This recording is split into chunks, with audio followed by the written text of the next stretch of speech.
going on, everybody? Thomas here. Welcome back to the channel. For those of you who are new, my name is Thomas and I've lost almost 90 pounds since January of 2024. In today's video, I'm going to be talking about the 5 foods that I've avoided that have helped me lose that weight. If you like this content, if this is of help to you, please go ahead and consider subscribing, as it helps me out greatly and it gives me a huge morale boost. So without further ado, let's go ahead and dive into today's video.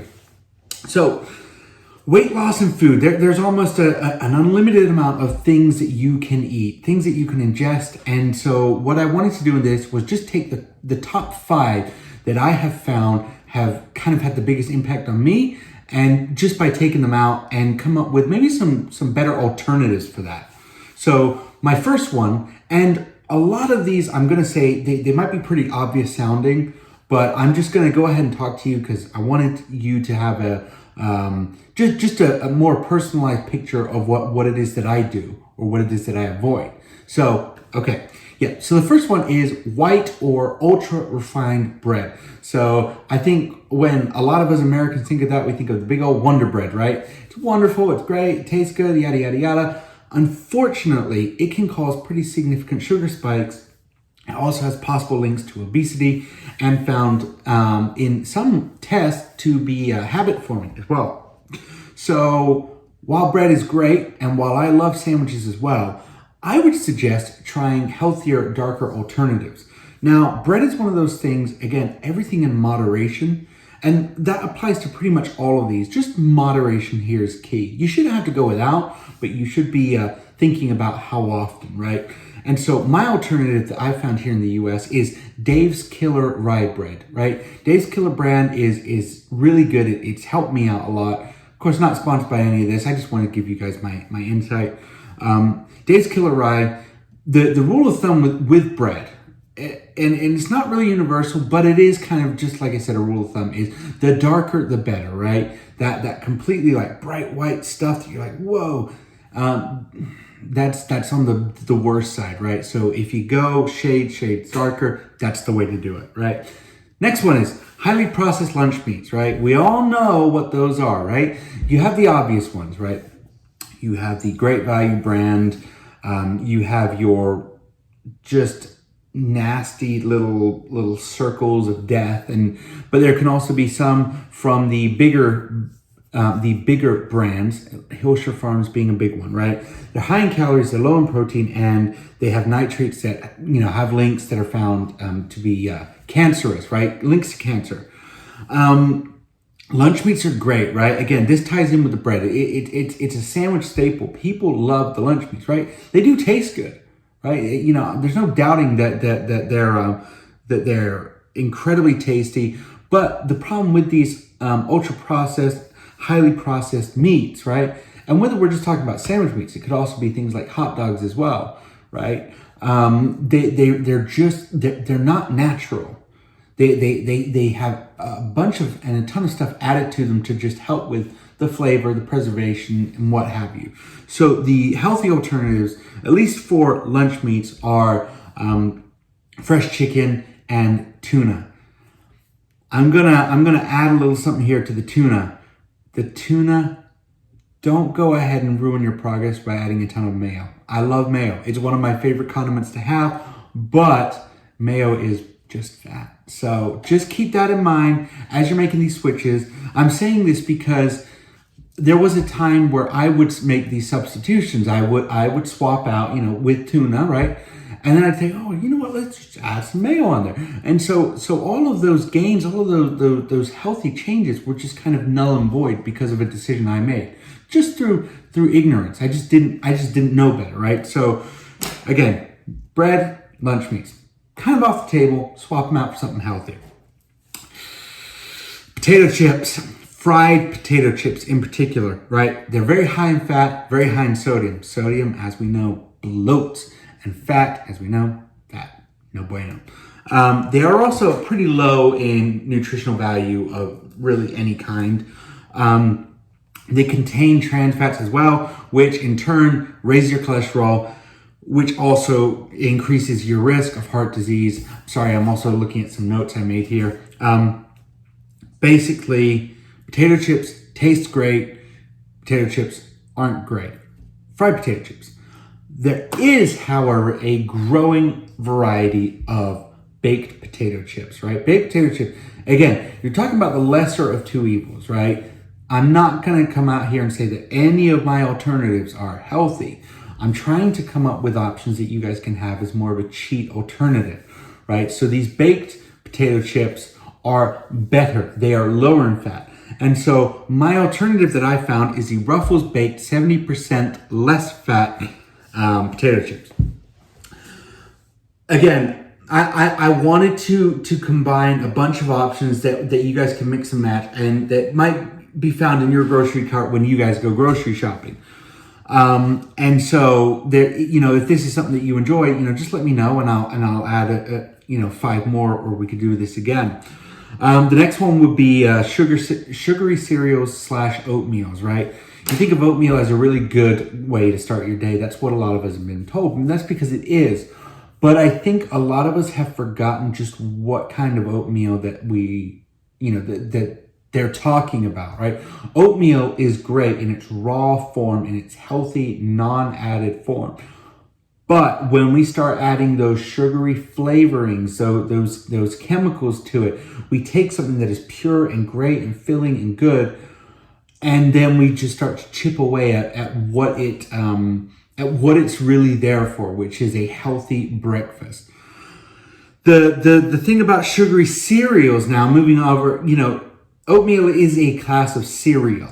Now, I'm talking about the other stuff now, the Cap'n Crunch, the Fruit Loops, the stuff like that, right? They're low in fiber and they're high in sugar. Both of those can lead to weight gain and also sugar crashes throughout the day. One of the things that I kind of learned growing up in Europe, and this isn't, growing up in Europe isn't a requisite to understanding it. It's really just common sense. Muesli is a really good alternative. I found that there's this, it's a brand called Alpenmuesli. It's got no sugar added, and it is a really good and really filling way to start your day. The thing with muesli, again, a lot of people go in with good intentions and then they add a whole bunch of stuff on the back end, right? They load it up, and it is really, really good to have. And it's also pretty plain as well, so I completely get wanting to add things to it. Again, with all of this stuff, it's just really important to remember that we're just trying to make these things just a little bit healthier, to decrease the frequency between having it again, and to just, when we do have it, make it just that little bit better for us. So with that being said, that takes us to our 5th and final point, the point where I would say I probably have the most personal experience with. That's nothing to be proud of. That is pizza. Pizza, the joy and love of millions around the world. Americans love it. Italians allegedly didn't invent it because they say it was the Greeks. But pizza is something that no matter where you are from in the world, you are probably going to enjoy it. The problem with pizza is basically just bread with a little bit of tomato, with a ton of cheese, with processed meat, right?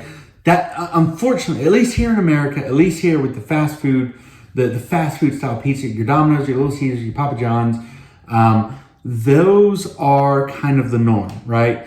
That could have a whole host of things playing into it. There could be sugar added into the crust. There could be the cheapest possible meats used on the pizza. The worst kind of cheeses put on top as toppings. And so pizza, while it tastes so very good, is one of those that is just so very bad to have on a regular basis. Losing almost 90 pounds, I've said it before. I'd be lying if I said that I've gone without. I've been able to have some great meal. I've been able to have some really, really good food whenever I want. But it is about making those conscious, tough, and difficult decisions, right? And pizza is one of those. I can't tell you the last time I had pizza. I love pizza. But I've been able to find alternatives, that just fill me up and make me just as equally happy to have. So, high in calories, sodium, saturated fats, and carbohydrates. And there's also links to diabetes and cancer as a result, right? So what are the alternatives, right? Pizza is one of those things. On a personal note, if you had to ask me, Thomas, what would you suggest? I'd say just get pizza. Just don't do it as much. Just try not to do it. Try to exercise. Try to mitigate some of the damage by having pizza, right? But if you are saying, no, I want an alternative, I would say go for the cauliflower crust. It's probably your best bet, with low-fat cheese and more vegetables on there than meats. It's not great, right? It's not going to taste nearly as good, and that's the thing about the weight loss that I've learned, right? And this isn't a negative. It's just areas in which we can improve on. The industry that is unhealthy eating, there is a reason that it is such a big industry, right? There is a reason that obesity is a crisis in many, many countries, not just the US, even though we get the worst rap for it, right? There is a reason that obesity is a huge problem all around the world. It is because there are so many addicted people when it comes to food, right? And the addictions, this is just a theory, right? So don't jump down my throat because it's just a theory. The idea is they are putting things, and it's not even an idea, it's been proven that there's things that are put into our food that make us addicted to the foods that we're eating, right?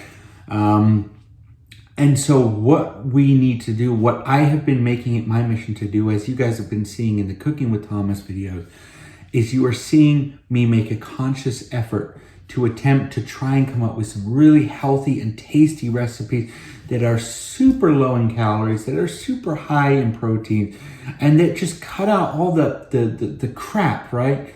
And so what we need to do, right? These lists are great. And I hope that you take some of what I say to heart here. But at the end of the day, I highlighted 5 things. You know, our typical diet has a heck of a lot more than 5 things in it. So what I can do is I can keep doing these every few months of 5 more things that I cut out, 5 things here and 5 things there. But at the end of the day, the losing weight is common knowledge, right? And everybody knows that white bread is bad for you. Everybody knows that sugary cereals and pizza and all these stuff, right? Fast food. But what I wanted to highlight is some of the things that I found that I was really, really addicted to. I used to have sandwiches multiple times a day. I'd start my breakfast off with 2 or 3 slices of toast, right? And you know, if I wasn't having that, I was having sugary cereals.